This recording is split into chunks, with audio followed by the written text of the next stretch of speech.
alhamdulillah ya, di dalam putusan perkara yang nomor 85 PDTG 2025 PTA Jakarta, di dalam putusannya akhirnya upaya hukum banding saya itu dikabulkan oleh Pengadilan Tinggi Agama Jakarta. Jadi Anda harus ingat semua, kita kembali ke belakang dulu. Pada saat termohon mengajukan banding, saya besoknya juga mengajukan banding, ya, karena itu perintah dari Baim. Bang, kalau dia banding, abang harus banding. Oke, begitu dia banding, seingat saya tanggal 28 apa 27 ya lupa, saya pun mengajukan banding. Akhirnya banding saya dikabulkan oleh Pengadilan Tinggi Agama DKI Jakarta. Hak asuh anak dua-duanya jatuh ke tangan Baim Wong. Dulunya pada saat putusan tingkat pertama di Pengadilan Agama Jakarta Selatan, anak itu dikasih hak 2 minggu kepada Baim Wong, 2 minggu kepada termohon. Namun dalam putusan ini diperbaiki karena dianggap tidak layak untuk mendapatkan hak asuh terhadap anak tersebut. Ya, itu pertimbangannya sehingga jatuh kedua anak tersebut, menetapkan anak pemohon dan termohon yang bernama dan seterusnya berada di bawah pemeliharaan hadana pemohon sebagai ayah kandungnya sampai kedua anak mumayyiz berumur 12 tahun dengan ketentuan termohon selaku ibu kandungnya diberikan akses untuk bertemu. Yang dulu pada tingkat pengadilan pertama di Jakarta Selatan sebetulnya sudah diberikan hak kasih sama Baim 2 minggu, tapi tiba-tiba ngajukan banding dan semua orang dilaporkan kemana-mana. Saya tidak tahu mau dilaporkan, mungkin ke PBB juga nanti. Ya, akibatnya dengan ulah-ulah seperti itu, sekarang diputuskan oleh Pengadilan Tinggi Agama, hak asuh anak ada di tangan Baim Wong, dua-duanya.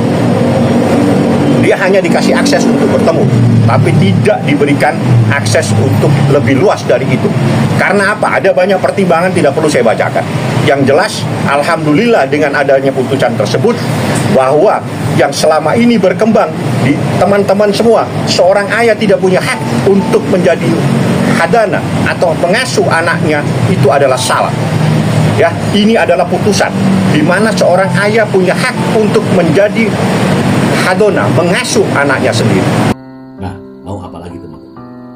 Hak asuh anak bukanlah hal yang permanen, ada batasannya. Silahkan.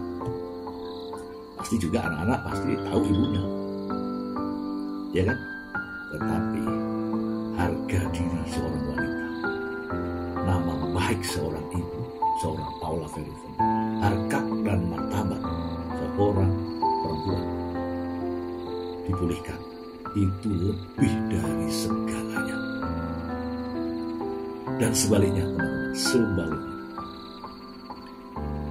ketabahan, kesabaran, dan kekuatan Paula Verhoeven dengan adanya putusan ini adalah tamparan keras bagi mereka-mereka yang menuduh Paula Verhoeven selingkuh, bagi mereka-mereka yang menuding ada pihak ketiga. Ya, termasuk, paham ya teman-teman ya, ini kemenangan. Memang ada yang tidak tercapai. Sebenarnya masih ada peluang Paula Verhoeven untuk kasasi. Masih, dan diyakini pasti. Namun kebesaran hati dan jiwa Paula mengakhiri semua ini. Sudahlah, sampai di sini saja. Dan sekali lagi, ini bagi kalian-kalian, bagi mereka-mereka yang sadar-sadar, ya kan? Kalau sadar, kalau punya pemikiran, ini adalah pukulan ganda lah. Habis disapu ceplak, nah itu, ya. Tidak terbukti durhaka. Itulah kemenangan Paula Verhoeven. Semoga bermanfaat. Terima kasih.